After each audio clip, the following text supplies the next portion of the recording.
तो end S 110 बोलता है कि होल्डिंग कंपनी जो होती है ना, जिसको पेरेंट बोलते हैं, वो सब्सिडरी कंपनी को कंट्रोल करती है, उसके डिसीजन मेकिंग को कंट्रोल करती है। तो कंट्रोल वर्ड जब आता है ना, कंट्रोल वर्ड, तो होल्डिंग एंड सब्सिडरी के रिलेशनशिप को डिफाइन करने के लिए that control word is used, and if there is control then only consolidation takes place. तो कहा जाता है कि ये holding company which has acquired control over the subsidiary company will have to do the consolidation of the financial statements of subsidiary with its own balance sheet as per Ind AS 110. Okay, तो पढ़ते हैं कि concept of control क्या, control बोलते किसको है। Idea is end AS 110 बोलता है कि एक पेरेंट सब्सिडरी के अंदर कंट्रोल लेता है अगर ये तीनों एलिमेंट या ये तीनों कंडीशन फुलफिल हो जाती है। पहला, पावर ओवर द इन्वेस्टी। अच्छा, होल्डिंग इन्वेस्टर है क्योंकि उसने पैसे लगाए हैं, और सब्सिडियरी इन्वेस्टी है बिकॉज इसके अंदर होल्डिंग ने पैसे लगाए हैं, इसी को अक्वायर करने के लिए होल्डिंग ने पैसे लगाए हैं। तो पहला कंडीशन है पावर ओवर द इन्वेस्टी।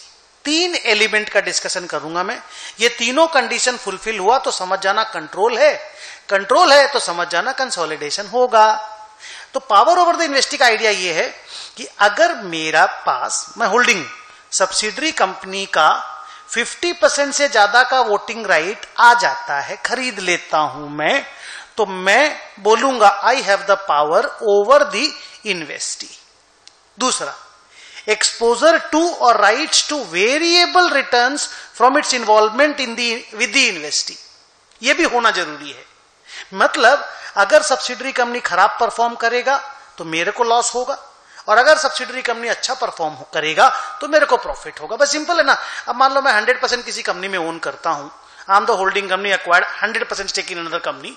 अब अगर खराब परफॉर्म करेगा तो मेरा ही तो लॉस है ना, बिकॉज मेरी तो कंपनी है वो, और अच्छा परफॉर्म करेगा तो मेरी प्रॉफिट है। So I am exposed to variable returns. Loss profit कुछ भी हो सकता है। मैंने लिखा देखो, if the subsidiary performs well, the profit belongs to the parent, and if it performs badly, the loss also belongs to the parent. So the parent is exposed to variable returns. And the third is, the parent company has the ability to use its power to affect the variable returns. मतलब holding company के पास ये ताकत है, ठीक है, subsidiary company को loss होगा तो मेरा लॉस है, पर होल्डिंग के पास ये ताकत है कि अगर सब्सिडरी कोई गलत काम कर रही है, कुछ गलत डिसीजन ले रही है, तो होल्डिंग उसको बोल देना ये काम तुम ना करो, बिकॉज होल्डिंग के पास तो कंट्रोल है, उसके पास तो पावर है, डिसीजन मेकिंग का कंट्रोल तो उसी के पास है। तो मैंने लिखा देखो, the investor should have the ability to use that power, जो more than 50% का पावर है, to affect those returns, means if something goes wrong with the subsidiary, the parent has the ability to take remedial steps. तो sir इतना ज्ञान देने का क्या है? शॉर्ट में आप बोल रहे हो कि पावर ओवर द इन्वेस्टी होना चाहिए, एक्सपोजर टू वेरिएबल रिटर्न्स होना चाहिए, और ability to use the power to affect the variable returns होना चाहिए।